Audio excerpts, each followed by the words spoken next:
another constitutional provision is violated, there's a great test here, and it's called original intent. And all you need to do is ask yourself a simple question. Go back and pretend you could bring back to life at this moment in time any of the founders. Is this what you had in mind? And you would not get one yes. Is this what you had in mind when you drafted the Constitution? Is this what you had in mind when you're writing the Federalist Papers to explain it all? Is this what you had in mind with the Declaration of Independence? Is this? And not one of them. And I can hear the poo-poos now. But Mr. Limbaugh, that's exactly the point. The Founding Fathers are old, they're antique, their time has passed. It's a new age. And that's where everybody who thinks that is wrong. The brilliance of the United States Constitution is its timeliness, or timelessness, actually, I should say. It applies to the human condition until eternity, because it is a document devoted to maintaining, proclaiming, and maintaining the freedom and liberty of the individual. It's the greatest document of liberty and freedom ever written by human beings. And it is a target. And it has just been dealt a very severe blow. And to sit here and argue over whether what remains because of the Supreme Court ruling is a tax or a penalty is to lose the argument in November. What are we left with after all of that? Tax, penalty. Roberts brilliantly left a secret plan for us in there. It'll manifest in years down the road. What are we left with? We're left with Obamacare. We have Obamacare. It's intact every bit as much as it was. I need to retract that because there is something meaty in there regarding the states and the opt-out, which I'm going to take some time to explain with the help of Michael Tanner in a piece. He's from the Cato Institute. We are left with Obamacare, and we are left with a damaged Constitution. And we have a Republican leadership that's clueless in how to slow any of this down. And meanwhile, the Constitution has been damaged again. And I think, folks, this is why Republicans and conservatives make no progress in pushing back massive government. We don't live in Realville. Well, they don't live in Realville. They refuse to accept the reality of what's going on. And so they try to dress it up. They look for silver linings. We're so used to defeat that we try to find a morsel somewhere in the defeat that'll make us feel somewhat comfortable and secure in the midst of huge defeat. What we need to do, and what everybody in that town needs to do, is get fired up and furious even, and push back and find ways to win and beat this thing back into submission. Because I don't care what John Roberts said. I don't care what Romney's guy says. And I don't care what the argument ends up determining whether it's a tax or a penalty. What are we going to end up with? We're going to end up with massive transfers of wealth from individuals to the government.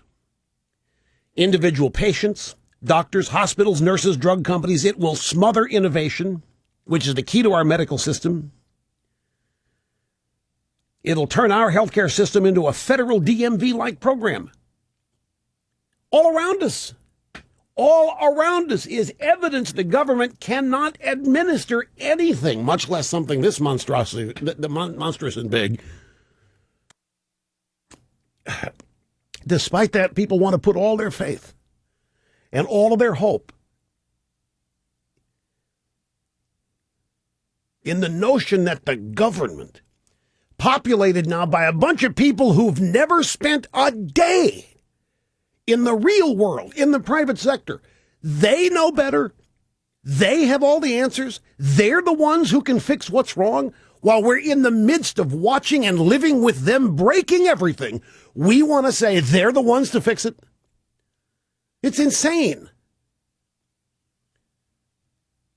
We need to move the media out of Washington.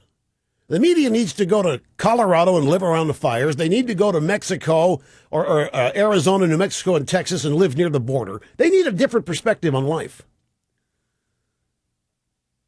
The entire media, all of it, left, right, center, needed to get them out of Washington. That's not the real world, but it is to them, and that's where, whether it's a tax or a penalty, is the most important thing. Whether it's a tax or a penalty, yeah, dude, that's how we're going to win this election. We're going to call it a tax. Nobody wants to pay taxes. I have a clue for nobody wants this, and it became constitutional.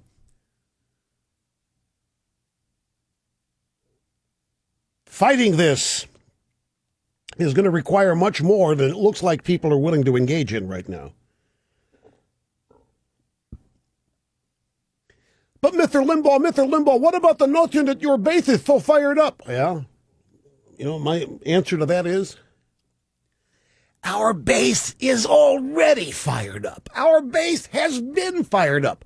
And they've been fired up since Obama's election and the first stimulus bill. And they showed how fired up they are with the creation of Tea Party in the 2010 midterms. The base is fired up. The base is awaiting leadership. The base does not want to hear the Senate Majority Leader say, I don't think we can do this. The base doesn't want to hear, it's more going on here than I think people realize. I think tearing this thing apart. It's not what people want to hear. Our base doesn't need to be fired up anymore. What the base wants is the Constitution saved. They want Obamacare killed. Looking at this through the traditional political prism is going to guarantee the same outcome that we've been used to for the last number of years. Status quo stays the same. The base, the Tea Party, other conservatives, we didn't need this decision to inform us about how dire our situation is. We knew it before going into this, and that's why the decision was so important to us. We didn't need this to be fired up.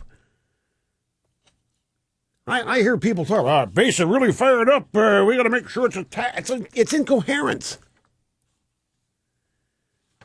It's willingly ignoring the substance of this. I got to take a break. Wish I didn't have to take a break, but I have to take a break. If I've heard this once, I've heard this 1,000 times. Well, this decision throws it back into the legislative arena. Really? If something's unconstitutional, the legislative and presidential branches have violated the Constitution. It's the role of the judiciary to uphold the Constitution, not throw it back to the corrupt bunch that created it in the first place. Where's the win-win in that? Where is the silver lining in throwing it back to the corrupt party that gave us this in the first place? Back after this. Don't go away.